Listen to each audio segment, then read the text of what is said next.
Salut tout le monde, c'est Arcame et bienvenue dans cette première vidéo de la chaîne, j'espère que vous allez bien. Alors tout d'abord, si vous vous posez la question, pourquoi le bonnet? Parce que mes cheveux, c'est un bordel pas possible en ce moment, faut que j'aille chez le coiffeur, mais j'ai la flemme d'y aller, donc le bonnet. Et pourquoi la chemise chat? Parce que qui n'aime pas les chats? Très sincèrement. D'ailleurs, cette chemise, je sais pas si je la garderai pour toutes les vidéos, mais pour la première, c'était obligé. Du coup, aujourd'hui, vidéo sur mes achats du mois de février. Il y a du manga, il y a de la BD, il y a du comics, il y a de tout. Let's go, c'est parti!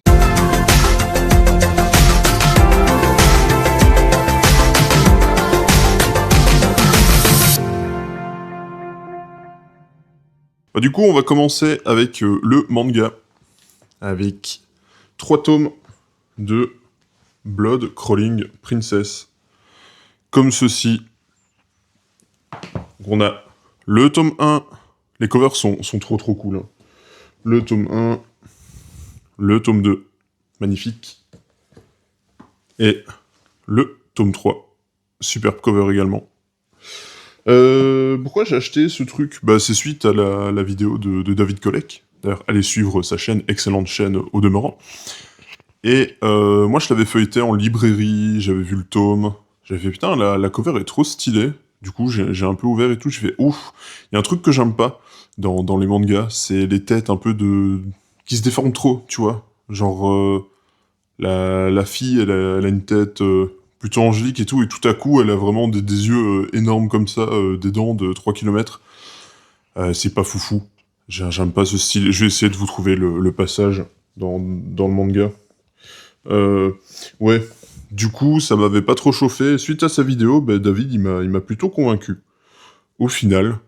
Donc, bah, j'ai été dessus et j'ai détesté le tome 1. Enfin, j'ai vraiment pas aimé. C'était vraiment pas pour moi. Voilà, regardez, j'ai trouvé. Hop.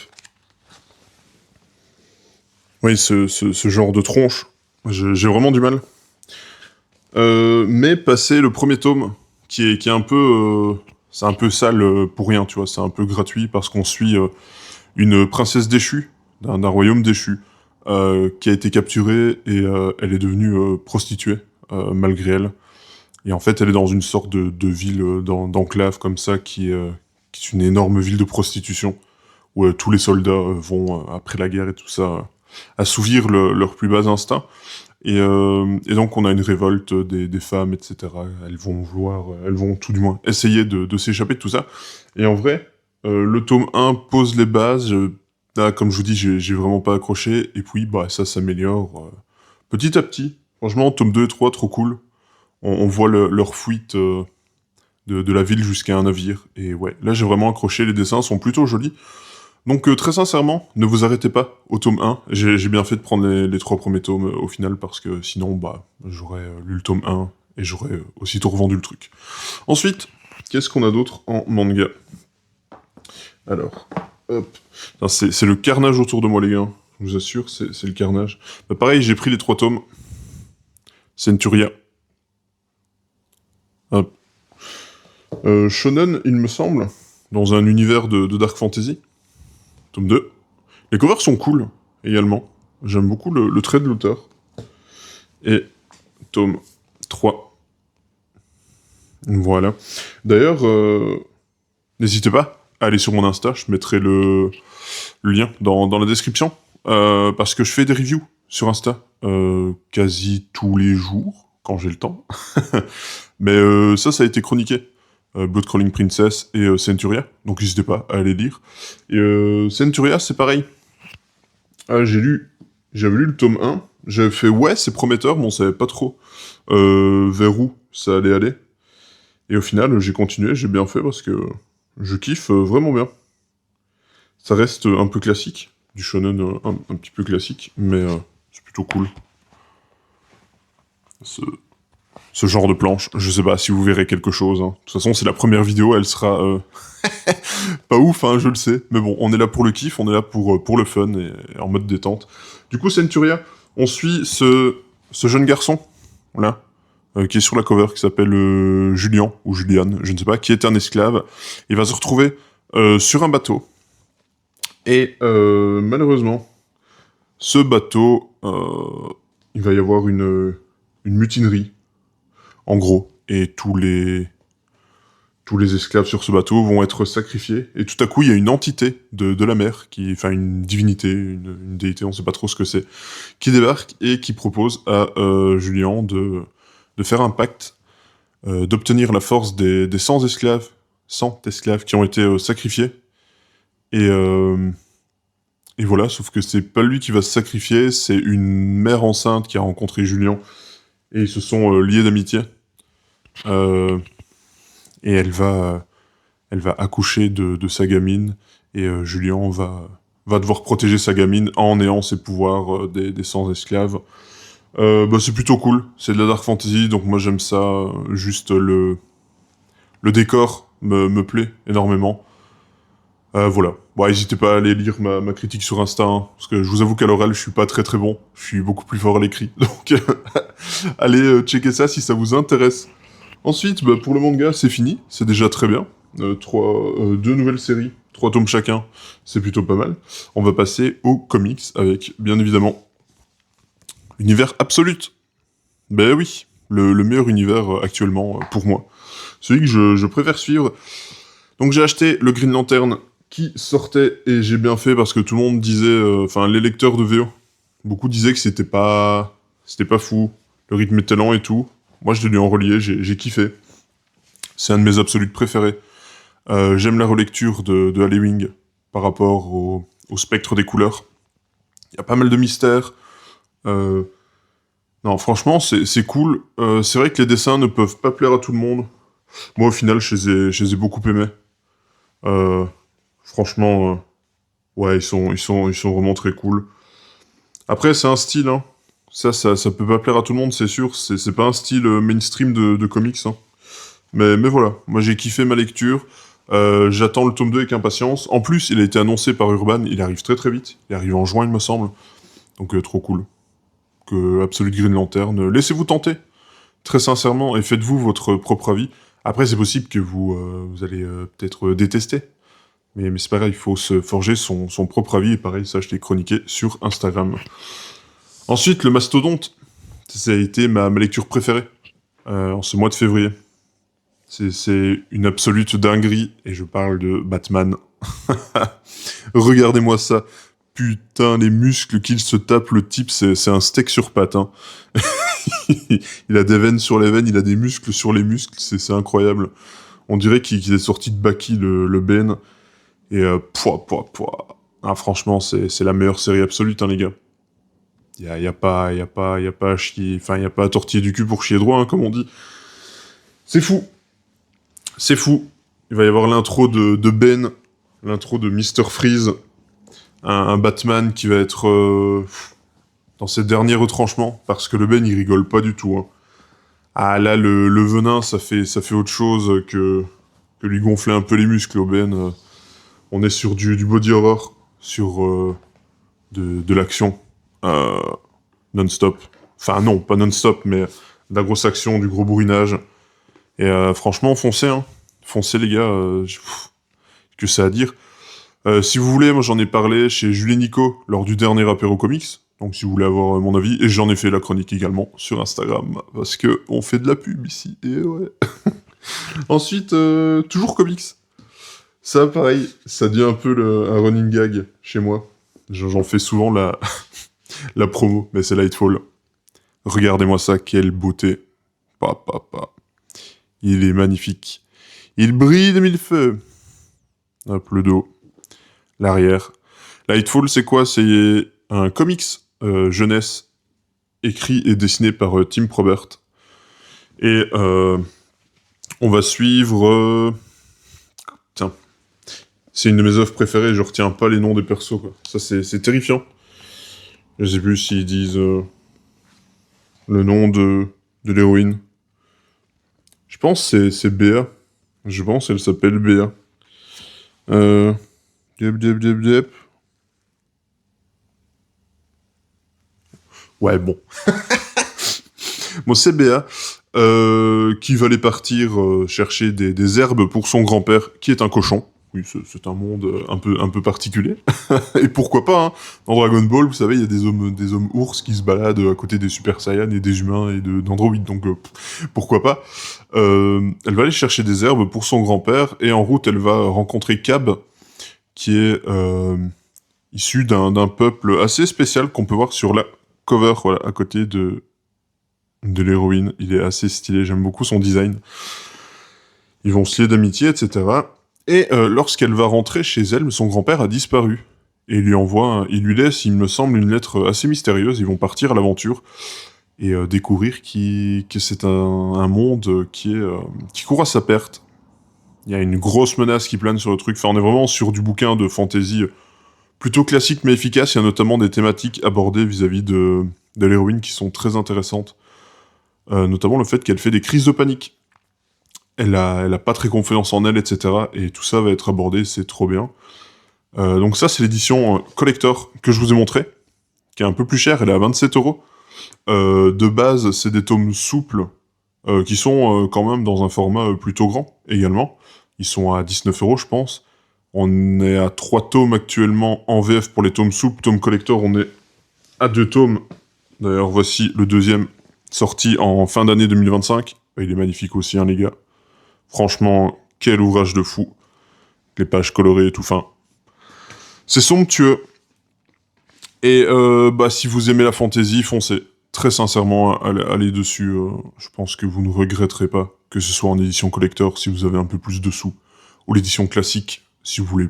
Enfin, si vous avez peur d'investir pour un truc que vous n'allez pas aimer, foncez. Je pense que c'est tout pour le comics, hein. C'est déjà pas mal. Je devais acheter Immortal Thor. Salut à toi, Paul, si tu passes par ici. Mais pour finir, je l'ai pas acheté. J'attendrai que la deuxième Deluxe sorte. Et comme ça, je pourrai tout me lire d'une traite, parce que j'ai très très hâte de lire ça. Mais je sens que je vais être frustré si je ne lis qu'un seul Deluxe. Et du coup, on va passer sur de la BD. Avec un petit coffret. Toujours de la BD jeunesse, parce que moi, il y a des esthétiques qui me parlent beaucoup. Parce que j'ai fait du dessin et tout, et j'avais un dessin qu'on aurait pu classer dans BD jeunesse, même si ça n'a pas trop de sens, enfin soit, vous m'avez compris, je pense. J'aime bien les persos un peu exagérés, avec des grosses têtes, des gros yeux. En même temps, je viens du manga, de l'animé. C'est tout simplement Brume. Attendez. Voilà, le coffret. Les 3 premiers volumes. Joli coffret, hein, au demeurant. Regardez ça comme c'est beau. Et je voyais que tout le monde était assez emballé. Genre les parents qui lisent ça à leurs enfants, eux-mêmes étaient à fond dans l'histoire. Je vais essayer de vous sortir une des BD. Le tome 1, si possible. Voilà.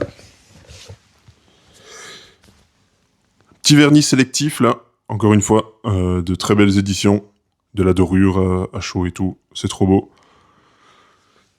Et je vois que c'est dans la collection Cho de chez Glénat, et on va peut-être en reparler juste après. Oulala, cette émission est préparée. Pas du tout, je viens seulement de remarquer ça, en fait. Hein. Et on est sur un dessin qui est vraiment très joli. Très mignon. Franchement, ça me fait plutôt envie. J'essaie de vous montrer sans déglinguer la BD. Voilà. Ouais, ce genre de dessin. Je sais pas si j'incrusterai des pages durant le montage, on verra. Si j'ai la flemme ou pas, si j'y pense. Ou si c'est suffisant ce que je vous montre. Mais n'hésitez pas à le dire, hein, de toute façon, dans les commentaires, pour améliorer ces vidéos. C'est la première, voilà. On est en rodage, on va dire. Du coup, ouais, Brume, de chez Glénat, j'ai très hâte de lire ça. J'ai pas du tout lu, donc ce serait une surprise. Je vous en ferai peut-être un retour sur Insta ou sur YouTube, ou les deux, peut-être, on verra. Peut-être en short sur YouTube.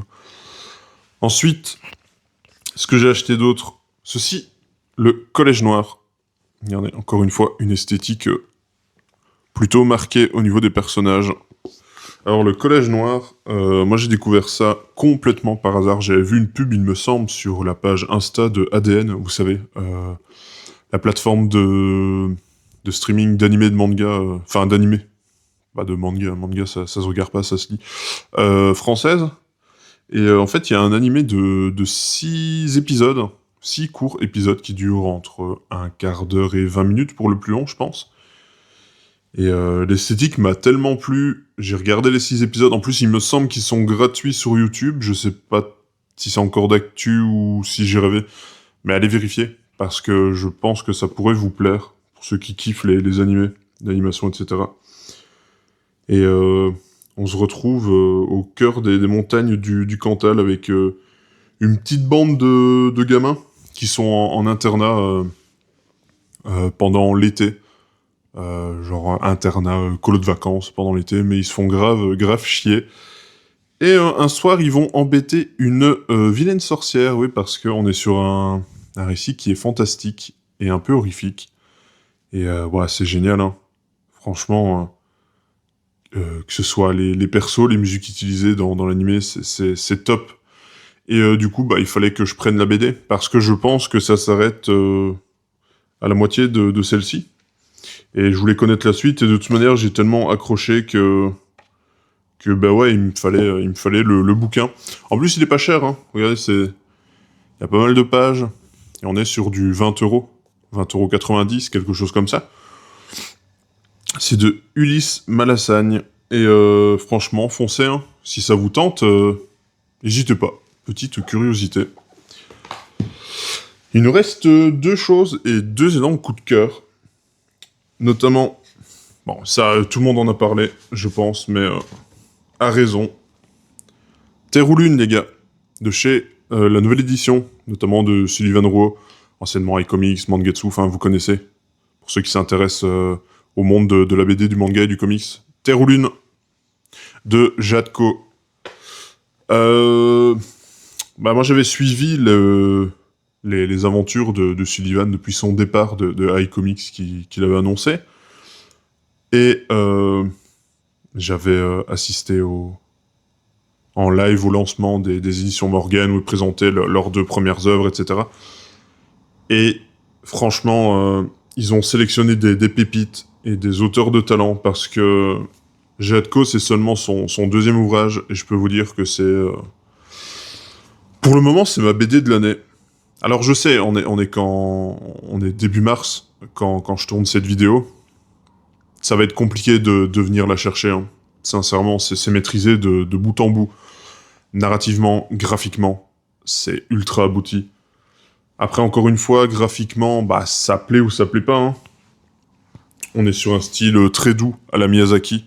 Je vais poser le micro, je vais vous montrer ça.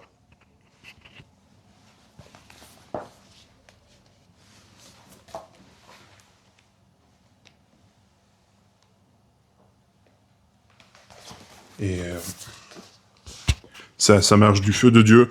Surtout qu'en plus, moi, je m'étais pas renseigné sur l'histoire. Pas du tout. Je savais juste que c'était un gamin qui était fan d'oiseaux, d'ornithologie, et qui voulait rentrer dans un club d'ornithologie. Et très sincèrement, je suis heureux de ne pas avoir lu le synopsis et d'avoir été dessus juste parce qu'on a dit que c'était bien. Parce qu'il y a des surprises, c'est très bien construit. On va suivre donc Othello, qui est un jeune gamin, comme je vous disais, qui est fan d'ornithologie. Il a pas une vie familiale facile, et un jour va y avoir un drame. Et sa vie va basculer parce qu'il va terminer en foyer.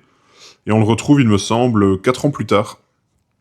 Et l'un de ses anciens amis va le retrouver pour le prendre comme stagiaire dans un club d'ornithologie, dans une association d'ornithologie.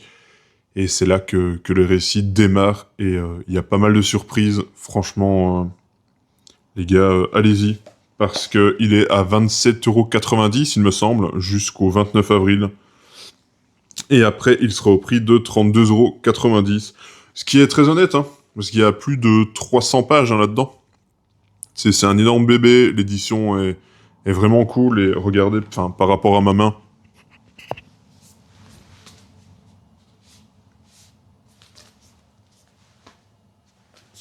donc un gros bébé, très sincèrement, une claque. Vous savez, c'est le genre d'œuvre où, quand vous avez fini votre lecture, en fait, vous y repensez pas mal de temps, et vous n'y trouvez pas de défaut. En tout cas, moi, j'en ai pas trouvé. Et j'ai oublié de vous le dire, c'est en 2 parties. C'est la première partie Et j'espère que la seconde arrivera très vite. Même si c'est pas très frustrant. Franchement, on arrive à la fin. Et j'ai pas été très, très frustré d'arriver à la fin. Enfin, si, parce que je veux connaître la suite, mais déjà comme ça, il y a tellement à digérer et matière à réfléchir, parce que ça aborde plein de thématiques et tout sur...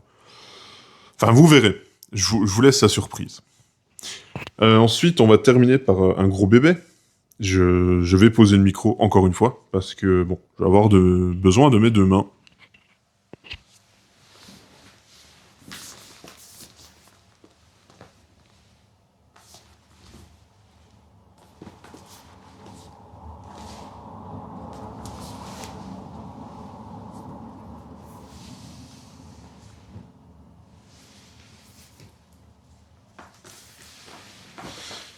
Voilà, voilà. C'est Bergère guerrière. Ça a été mon plus grand coup de cœur avant que je lise Terre ou Lune. J'en ai entendu parler sur la chaîne de qui euh, d'un gars qui fait des vidéos sur la bande dessinée en général, que j'aime beaucoup. Si je retrouve son nom, je noterai juste là, pour que vous ayez son nom. Et c'était une vidéo où il était avec la cave du Mills, et une autre chaîne YouTube qui parle BD, comics, manga, que j'aime beaucoup aussi. Et la thématique, c'était ces livres que les enfants peuvent lire, et que les adultes apprécient également. Et il parlait de Bergère guerrière. Et j'ai lu le premier tome, j'ai complètement craqué, les gars, et il m'a fallu le coffret avec les 4. Et c'est incroyable. Bergère guerrière, franchement, c'est oufissime, et regardez. Enfin, c'est un coffret où il y a plein de petits goodies. Il y a des cartes comme ça, que j'ai très envie d'encadrer. Ça reprend les covers des différents tomes. D'ailleurs, si vous voulez un unboxing du coffret de Bergère guerrière, ça pourrait se faire, hein. Si vous êtes chaud, moi je vous ferai ça, soit en short ou sur mon Insta, en réel, enfin, ou les deux, en fait, ou peut-être une vidéo, une courte vidéo dédiée à ça, où on pourra parler plus longuement de Bergère guerrière. Du coup, de quoi ça parle? On est sur un village entièrement enfin, presque entièrement composé de femmes, parce que tous les hommes sont partis à la guerre, et ils ne sont jamais revenus, tout simplement. Et en fait, on est sur un petit village de bergers, de bergères, et bah du coup, il fallait bien protéger le village pendant que les hommes sont partis, et ça fait des années, je pense, ça fait plus de 10 ans que les hommes ne sont pas revenus. Et du coup, il y a une caste de femmes qui s'est formée, qui sont appelées les bergères guerrières, parce qu'elles chevauchent leurs moutons, leurs béliers, et c'est elles qui défendent le village. Et nous, on va suivre la petite Molly, si je ne me trompe pas de nom, euh, le jour où elle va devenir apprentie bergère guerrière. Et du coup, on va suivre un peu son parcours. Elle est toute heureuse, toute contente, toute emballée de devenir bergère guerrière, tu vois. Elle a eu comme modèle sa tante, notamment, qui est l'une des plus grandes bergères guerrières. Enfin, elle veut vraiment devenir l'une d'entre elles. Elle est ultra motivée. Et elle va voir que c'est pas aussi facile que ça, et surtout, il va y avoir des événements assez tragiques qui vont intervenir à la fin du tome 1, sans trop vous spoiler. Et c'est à partir du tome 2 que le ton va être beaucoup plus mature, beaucoup plus grave. Ça aborde vraiment des thématiques très... comment dire... très frontales, comme la mort, notamment, comme l'acceptation du deuil, etc. Et c'est une série de fous. Franchement, j'ai découvert sur le tard et j'ai vu que ça avait eu plusieurs prix à Angoulême, etc. Enfin, vous connaissez. Et ouais, bah, c'est juste trop bien, c'est compréhensible. Euh, c'est au scénario, c'est Jonathan Garnier et Amélie Fléchet au dessin. Et Amélie Fléchet, je l'avais... C'est pas un nom qui m'était inconnu parce qu'elle a travaillé sur des films d'animation euh, qui sont excellentissimes. Et j'ai retrouvé de sa patte dans ce Bergère guerrière. Enfin, j'ai retrouvé la patte qu'elle avait dans les films d'animation, dans Bergère guerrière. Et ouais, franchement, un régal, les gars. Euh, Allez-y. Encore une fois, c'est pas parce que c'est de la BD jeunesse que c'est nul ou que c'est abrutissant pour les enfants et tout. Pour moi, une bonne œuvre de jeunesse, ça doit être intelligemment... Bien, non, je recommence. Ça doit être bien écrit, intelligent dans ses propos, parce que c'est pas parce qu'on propose ça aux gamins, aux gamines que ça doit être abrutissant, hein, loin de là. Ils méritent tout autant d'avoir des œuvres d'une qualité certaine comme nous. Et c'est ce genre d'œuvre, comme un peu Avatar, Le Dernier Maître de l'Air, Korra, etc., que tu peux regarder un peu à tout âge, et il y aura des subtilités que tu n'auras pas étant jeune, et des subtilités que tu auras étant plus vieux, en étant adulte ou même adolescent. Donc voilà, un beau mois de février, les gars, très sincèrement, de beaux achats. En plus, j'ai quasi tout lu, sauf les brumes, là, et le Collège Noir. Donc un mois bien rempli, et ouais, le coup de cœur absolu. Terre ou Lune, pas très original, hein. Mais regardez juste cette cover, déjà. Elle est ultra intrigante. Enfin bref, c'était la première vidéo de la chaîne, j'espère que vous avez kiffé. N'hésitez pas à liker, parce que ça fait toujours plaisir. Et puis, bah, pour l'algorithme, si on fait des vidéos, c'est quand même pour être vu un minimum, hein. Donc, forcément, voilà. Mettez un pouce, les gars, ça me ferait extrêmement plaisir. N'hésitez pas à vous abonner à la chaîne, si vous avez kiffé, si vous aimez ma sale tronche, les chemises de chat, et la BD, le comics et le manga, parce que je vais vraiment parler de tout ce que j'aime. N'hésitez pas aussi à aller faire un tour sur mon Insta, parce que vous aurez mes chroniques détaillées, mes critiques détaillées, sur tout ce que je peux lire, et il y a beaucoup de trucs que je lis. Vous verrez. Et voilà. J'espère qu'on va passer une belle aventure sur YouTube. Et moi, je vous dis à la prochaine. Portez-vous bien, les gars. Faites de bonnes lectures. Dépensez pas trop. Et ciao!